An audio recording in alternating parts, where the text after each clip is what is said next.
portfolio is dotted along the city, you can see that I've really stayed in one area, or at least in one sort of specific, in that neighborhood. So again, that helps. I wasn't just, dotted all over the place. I was getting my management in order. I was getting all of the value add things in order. That helped because I had the experience and I had done it personally myself before I was wearing a suit. And going through that though, talk about just, finding maintenance guys, right? Finding the right managers, like I know it sounds easy, but there's definitely a struggle there, right? To get the right people on board to buy into the vision. A lot of changes had to be made from when I was kind of the one-man band, if you want to call it. And now I have a company that's grown to 25 people. You finding the right fits for everything. And sometimes the need changes, but personnel, people that work with me right now, I think I have the best team ever. I'm so thankful for having the right people in the right places. And right now it's just a scalability where we need to continually grow. But in the event of finding the right fit, it takes a really long time, and you're constantly trying to chisel what do you need to do next. But you have to be able to incentivize everybody that works with you. And as the company grows, they have to grow, and they have to have the opportunity to grow. And I have to give them the ability to make all their own decisions. If I'm micromanaging every little detail, I'm never going to get anywhere. So if you have the right fits and you have the right people who are motivated, they have to have somewhat of an entrepreneurial spirit too. You know, if it's just I'm clocking in 9 to 5, you kind of know right away this may or may not be the right fit. If you're going to be a property manager, these buildings are going on all the time. And they have to kind of, and I lead that example by working 6.5, 7 days a week. I'm constantly involved with some aspect of the business because I mean, that's just what I grew up with. That's what I've always been around. Well, you make it sound easy. You make it sound easy, but it's because you must be a good leader. And to be a good leader, you have to obviously add value to your team. And you talked about that. What are some ways that you used the word incentivize your people to be good followers, or how have you helped other people down their own personal journey to grow? I guess give us kind of insight of that. Well, I think if you're trying to incentivize, I mean, first, obviously, you've got to have some type of salary, a base salary with commissions, with benefits. That's what I've grown to, and talking to other people that are growing their companies. It's just tough to start off the way that maybe, most people would do it. Let me just kind of pay you by the hour and then, whatever. There's not really a good way for people to say, well, I want to work a little bit harder. So switching to that type of a format and having pretty much everything that anybody would want and having sort of ultimate flexibility. Nobody's ever tied to one thing or the other, but people do what they want to do. And I try and make sure that they're rewarded for that. And to me, that's the one thing that I've done in the last couple of years that has really, I think, benefited the company to grow and to retain the talent. What's something you do now that looking back 5 years ago, you didn't do that? You can't believe how you didn't do it then. Well, I think if you're speaking about I guess, in some ways it would have been, should I have bought more buildings? I don't know about that. Could I have revamped the company maybe a little bit quicker? That's definitely something that I think sticks into my mind. And that's why I'm doing that right now. I should have implemented a lot more incentives long ago. There's definitely people that, almost try and get them to collaborate. Let's try and do this again because, we had a lot of good success. And for me, just as the company's growing and you're focusing on just acquiring more buildings, it just gets a little bit harder and you have some growing pains. Now looking back on it, if I could backfill it, you really got to have a strong core of your management team. And that's something that, we're always working on it. But now that we're there, wish I would have done it sooner. As you grow, I speak personally on the management side, as you grow, whether it becomes people or units, you have to increase your, just communication becomes tougher. You have to increase your use of technology or automation. What have you guys done over the recent years to kind of make a more efficient operation? Continually working on all of our, we use Propertyware for all of our buildings, but how does everybody else use Propertyware? What's the, tenant interface and things like that? What is the reportings? What are the, looking at all the high level things? I would say the one thing that COVID did was that's another sort of positive where, if you're going to have to be in, by yourself, so to speak, you're just going to constantly look at everything and what you're using. So all of those systems that otherwise were not really paid attention to, because when you're growing really fast, you're not really thinking these are the things I need to add. Now that we're building and ready to potentially double in size in the next 5 years, I'm making sure that I have all the capacity in the elements that don't quickly change. When you buy another building, you're just not thinking about what else do I need to add. Now we're trying to backfill that. And now we're also trying to make sure that, again, all the things that we do from our software side, it's all ready to keep up. And we're able to scale with that. So that's something that I think has been beneficial in the last couple of years too. Nick, go back to scaling for a second here. On the acquisition side, is this all through your relationship with brokers? I would say that most of the buildings, it's kind of 50-50. There's even a couple of buildings, the owner stepped out of their building and said, I've seen so many of your signs all over the place. You're clearly the buyer. And so I've had a lot of off-market deals. And most of the success has been on the off-market deal. Or I've had some brokers bring me buildings that are off-market because they just know that I'm a likely buyer and there's an assurance to close. Once I've established that I'm buying these buildings in this area that doesn't seem to get a lot of attention. You know, that's the thing where I'm in an area where I'm able to do that. If I would have gone to, you know, the Loop or Lincoln Park, I may not have the same success. But in Albany Park, because I was able to scale there, more and more opportunities arose.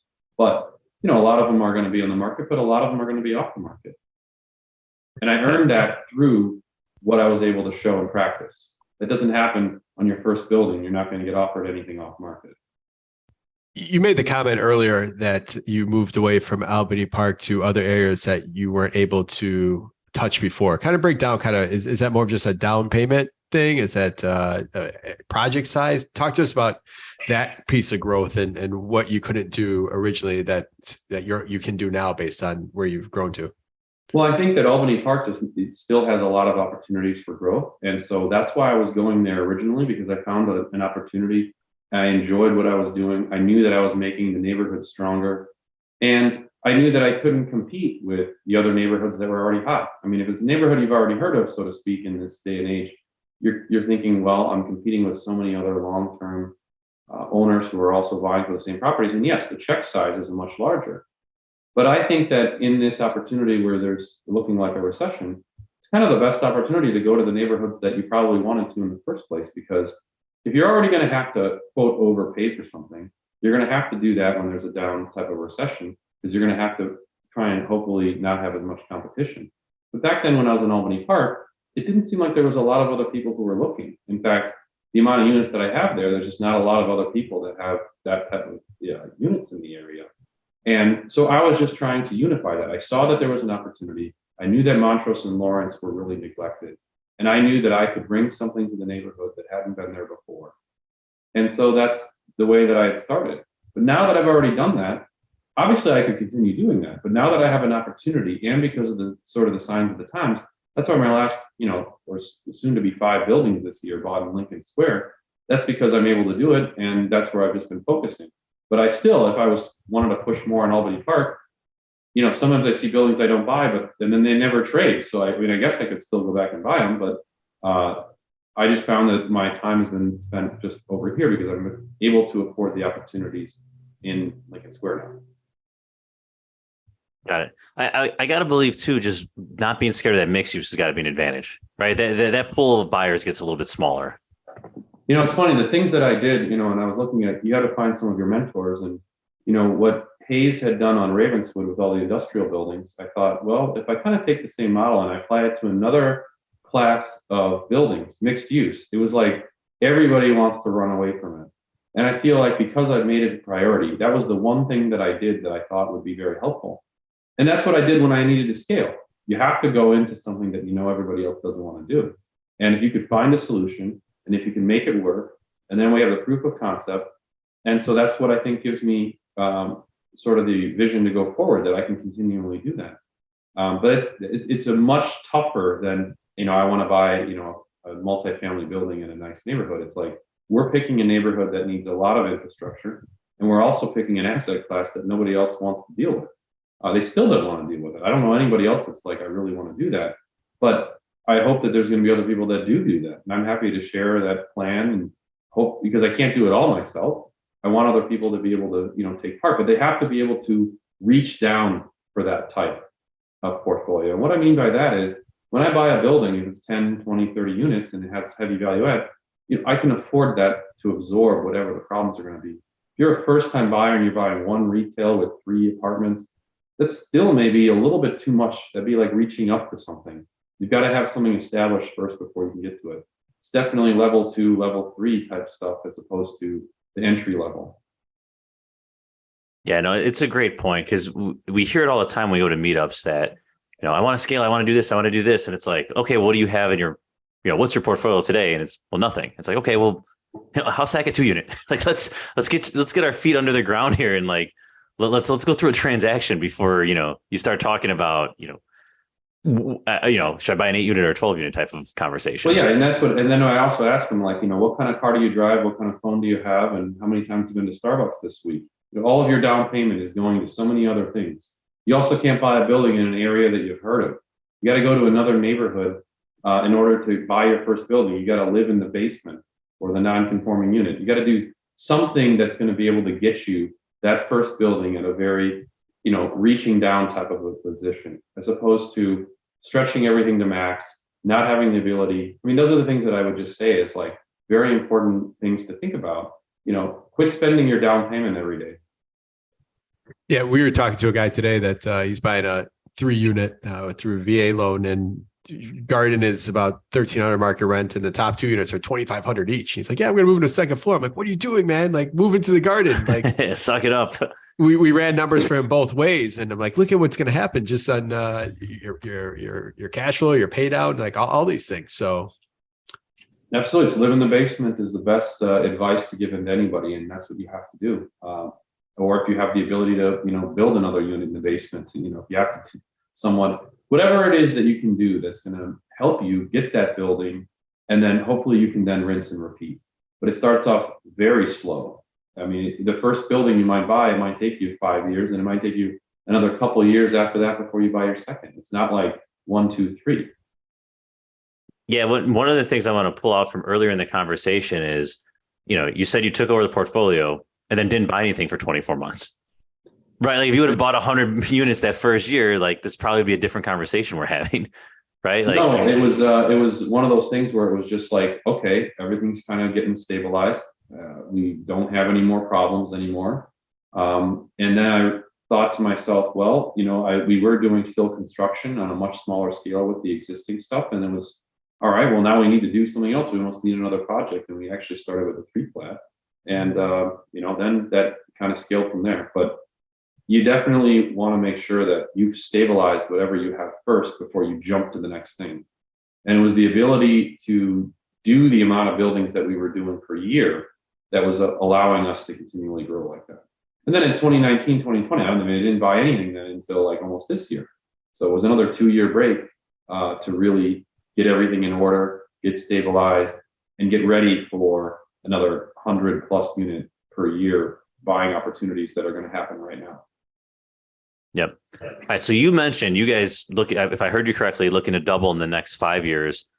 I know you're still active in today's market. By the time this airs, I believe you have 2 under contract that are going to be closing.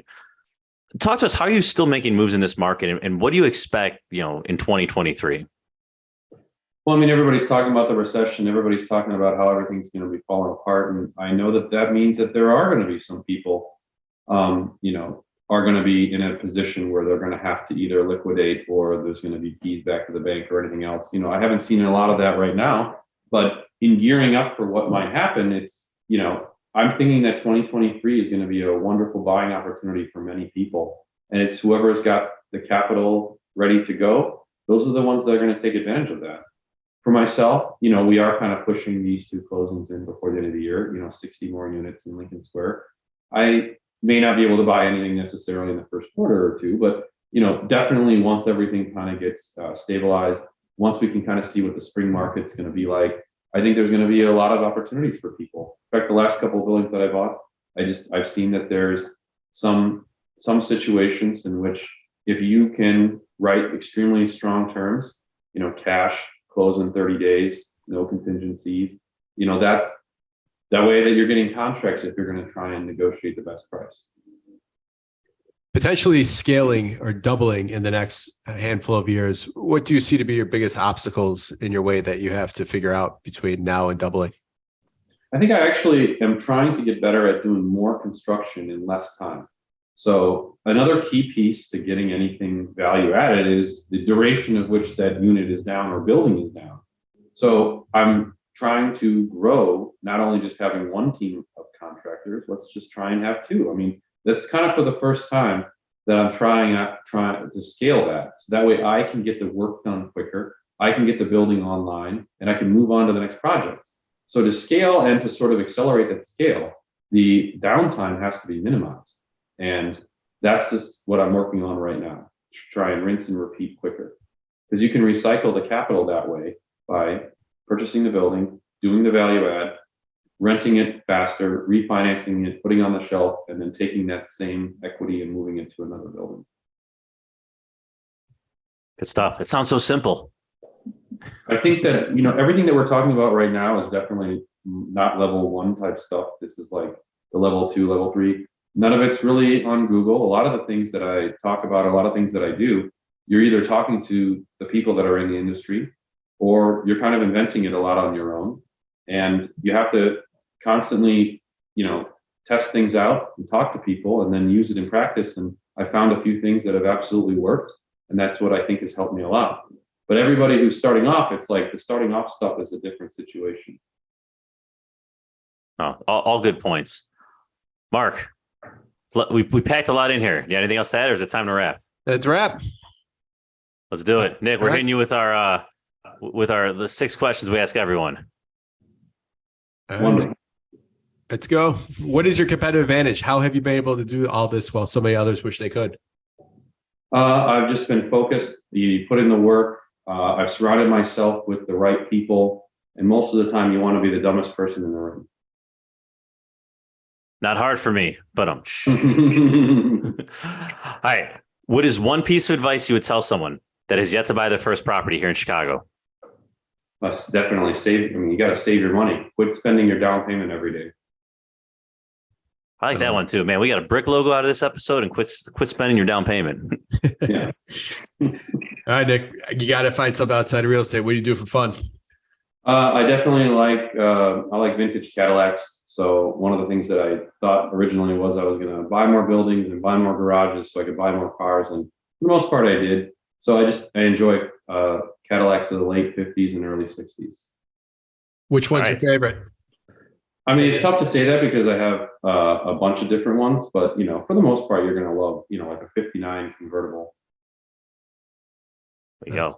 All right. Give us a good book, podcast, or self-development activity that you would recommend to our listeners. This podcast, there's nothing else to do. There we go. Woo! We'll take it. We're not above getting shameless plugs. No, absolutely. Besides yourself, name one person in your local network you'd highly recommend to other investors as a quality resource. That's the thing where I mentioned earlier. I think that everybody has something that they're looking for. If we're talking about just the person who wants to start their first building, we have just the person who already has a few. We're just talking about construction. I recommend the groups. You gentlemen kept talking about the meetups. I say there's so many neighborhood groups that you can get involved with. If you've got a connection to somebody else that you can ask and talk to, get involved with any of the groups. That's the best way to at least start your network to figure out what it is that you're looking to do and who it is that you should try and value their advice. You also need more than one person. If you're going to make a decision, anything that's really major, you can't put all of your advice from one person. You got to kind of spread it around. I would even say if you're starting off, you need to talk to like 10 people. Who are you going to be talking to on a regular basis to make a life-changing decision of how you're going to be investing? And so to me, everybody's story is a little bit different. I can give you my blueprint and it may or may not work for anybody, but it worked for me. And I hope that there are some parts of what's worked for me that will help other people do the exact same thing. I want everybody else to grow. And I hope that if anybody was to ask me questions, I'm very open. I like to help people get to their next level, whatever it is. Yeah, it's a good point because we talk about the NBOA so much and the NSBC and all these other groups within the NBOA about advocacy and, fighting for our rights. But like at the end of the day, the most value I've gotten out of it is those conversations, right? Like getting in a room with the other people who have done whatever the hell I'm trying to do. I think it's a lot better than it ever was before. I almost want to say from, my dad's generation and older, it's like everybody was covering their papers. Nobody wanted to share. Everybody wanted the other person to go down. What I noticed with everybody that I talked to, all the other owners from start to finish, everybody wants to help out somebody else. And, I want to do my best. If somebody was to come contact me, I'm happy to give them the best advice that I can for them. With the same idea, like, you got to still talk to other people. You got to still figure out what's your path, given where you're at with everything. Yep. All right. Awesome. Nick, you've provided so much value. How can our listeners learn more about you? Is there any way they can provide value to you? Yeah, I mean, there's just so many different ways in which something might happen. Always there's a good connection. Maybe there's another property manager. I don't know, whatever the case may be. I think it's just, happy to be a resource for them. If they feel like there's something that they see in what I've done or what I've talked about and they want to contact me, always happy to, listen. All right. Mark, we got a Chicago fact. Who are we playing for? All right, we're playing for Adam Alvarez out of Galewood, who purchased a hoodie just a couple weeks ago. So, Adam, if myself or Nick gets the Chicago fact right, you will get a $50 gift card brought to you by Renovo. Galewood, the Mars factory. Yep. All right. So, Mark, you've been on fire here, so I'm not even giving you multiple choice. All right. I think you got this, though. Or This is doable. No pressure. All right. So we mentioned Albany Park a lot in this episode. This billionaire lived in Albany Park until his family moved to Highland Park when he was 12. He is the founder and chairman of Equity International. Name that billionaire. And I'm going to say future Straight Up Chicago investor podcast guest. Sam Zell? Sam Zell. All right. Well, you know what? I right away, I knew that, but did you? You may have talked about him so much that like I was like, there's a trick here. Like he set me up for something. So all right. Well, no, I wouldn't do that on a Friday. All right. Well, Adam Alvarez, you get a $50 gift card brought to you by Renovo. Sorry, Nick, you didn't get the chance to guess even. Did you, Nick? Did you know that or no? I don't know if I would have gotten that one, so that's good. All right. Awesome. Well, Nick, the hot streak continues. We almost got to start a count, like a major league hitting streak here. Well, we got it right. So with the 5 times we record this week, we got it right every single time. So I think one time I didn't get it, but the guest got it. I think that was what happened. So use that lifeline. Spent a lot of Renovo's money here this week. So thank you, Renovo. Completely unrelated note, Renovo's rates have gone up. All right, Nick, thank you very much. Tom, thank you as always. Listeners, we're going to just kind of jump on the bandwagon of the conversation today. Go to the straightupchicagoinvestor.com meetup page, and we continue to try to update that as frequently as things change. I think we got 13 great groups on there. If you know anybody else that has a group that we should add on there, put it on there, because that's the secret sauce, I think, for all of us. It's networking and having the contact. So Nick, thanks again. Tom, thank you as always. Listeners, we will see you next week. Take care. Thanks all.